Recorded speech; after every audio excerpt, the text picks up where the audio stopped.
بڑا اچھا سوال کیا کہ نبی کریم صلی اللہ علیہ وسلم کا جو شیطان تھا وہ تو مسلمان ہو گیا، اب یہ چاہتے کہ میرا جو شیطان ہے وہ بھی سدھر جائے، کیسی شکل ہو؟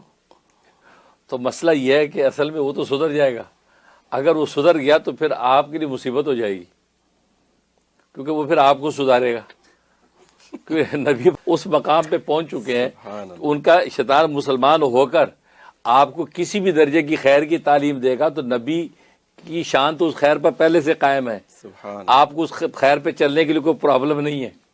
اب آپ کا شیطان سدھر گیا، وہ تو تہجد میں کان پکڑ کے اٹھا دے گا جب آپ کا کوئی موڈ نہیں ہے، ہوگا بھائی لمبے پڑے تہجد پڑھو، اللہ پکار رہا ہے، تو پھر آپ کے لیے مصیبت ہو جائے گی۔ میرا خیال آپ اس کو اس طرح سدھارنے کی کوشش نہ کریں، جیسے چلتا چلتے رہنے دیں، آپ بس اپنا جو آپ کے ذمہ مقابلہ ہے وہ مقابلہ اس کے ساتھ کرتے رہیں، اس کی وہ بالکل کبیرہ گناہوں میں لے کے جائے، اللہ کی نافرمانیوں میں لے کے جائے اور نبی کی سنتوں کو پامال کرائے، اس سے آپ بچتے رہیں، حقوق اللہ حقوق العباد کو وہ تلف نہ کرنے دے، اتنا کافی ہے۔ ملے گا اگر سدھار لیا تو میرا خیال بڑا مسئلہ ہو جائے گا۔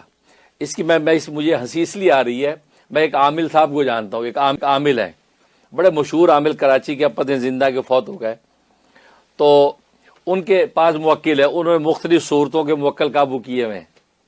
وہ گئے دبئی، اب دوستوں نے بلا دیا کہ جی وہ دبئی آئے جی علاج کر دیں ہمارا، جو دبئی چلے گئے بیچارے۔ اب دبئی چلے گئے تو ظاہر ہے کہ موکل سارے، کوئی سورہ کوثر کا موکل ہے، کوئی مزمل کا موکل ہے، کوئی سورہ جین کا موکل ہے، تو سارے اللہ کے کلام کے موکل ہے، نیک پارسا موکل ہے، چھوٹے چھوٹے قد کے، چٹی داڑیاں لمبی لمبی اور بڑے بزرگ موکل ہیں ان کے۔ اب جناب وہ میرے بھی بڑے جاننے والے ہیں، تو اس لیے انہوں نے مجھے یہ بات سنائی اور ان کے دوستوں نے بھی سنائی۔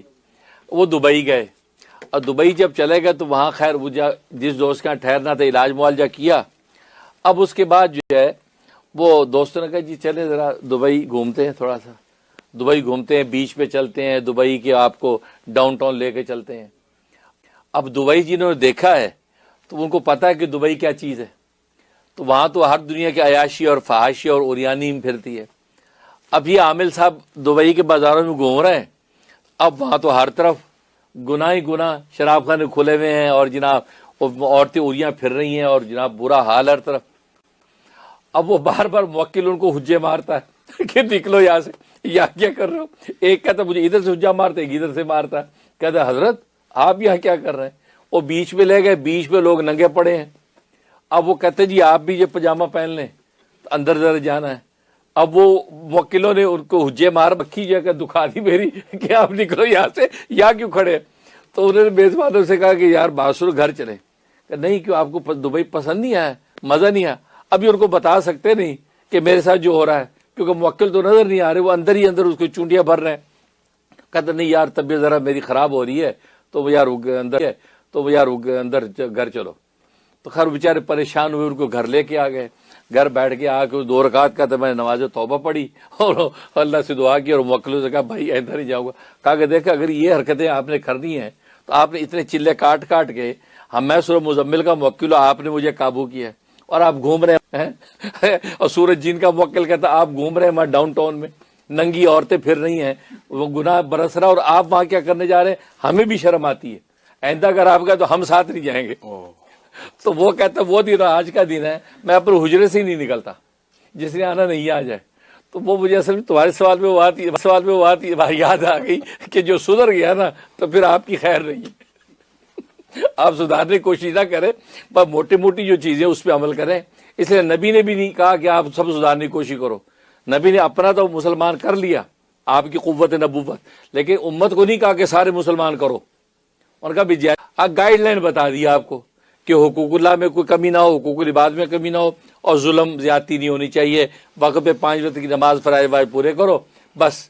اب جب اللہ کی عبادت کا تقاضا ہے تو اس شیطان کے وسوسے کو توڑ کے آپ، اور ٹوٹتا نہیں وسوسہ تو کہو کہ اعوذ باللہ من الشیطان الرجیم پڑھ لو، لا حول ولا قوت الا باللہ پڑھ لو، تو اس کا زور ٹوٹ جائے گا اور آپ اپنی نماز ادا کر لیں گے۔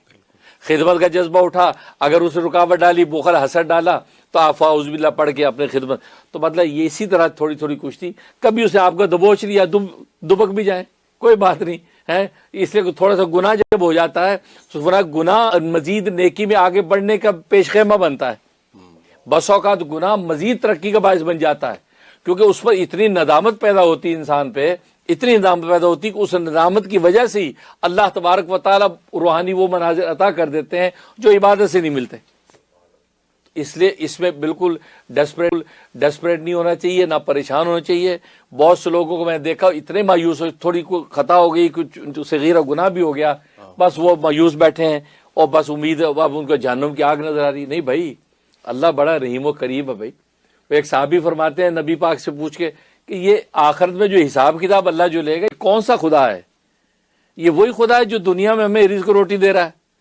فرمایا ہاں وہی خدا ہوگا جو آخر بھی حساب کتاب ہے. کہتا پھر پرواہ نہیں ہے، پھر کوئی ڈر نہیں ہے، پھر بخشش ہے. اب میں کیوں بھائی؟ کہتے اس لیے کہ دنیا میں اس کی اتنی نافرمانیاں کرتے ہیں، وہ کبھی ہماری روٹی روکتا نہیں، رزق روکتا نہیں، ہمیں نوازتا، کھلاتا، پلاتا، سلاتا، ساری نعمتیں دیتا ہے. تو کیا آخرت میں جا کے اتنا ظالم ہو جائے گا کہ ہماری بخشش کر کے جنت نہیں دے گا؟ تو یہاں پر جو وہ معافیاں دے رہا ہے تو آخرت میں بھی معافیاں دے گا. اب مجھے کوئی ڈر نہیں ہے کہ وہی خدا جو دنیا میں نواز رہا ہے آخرت میں بھی انشاءاللہ بخشش. اسے دیکھو کیسی امید باندھی کہ جینے کا مزہ آ گیا. تو لہٰذا اپنی کوشش جو ہے کرتے رہیں. وہ کہتے ہیں نا کہ خواجہ مجذوب کہ یہ عمر بھر کی کشتی ہے، کبھی تو دبا لے کبھی وہ دبا لے. یہ عمر بھر کی کشتی ہے، کبھی تو دبا لے کبھی وہ دبا لے، تو بس اسی طرح چلتی ہے.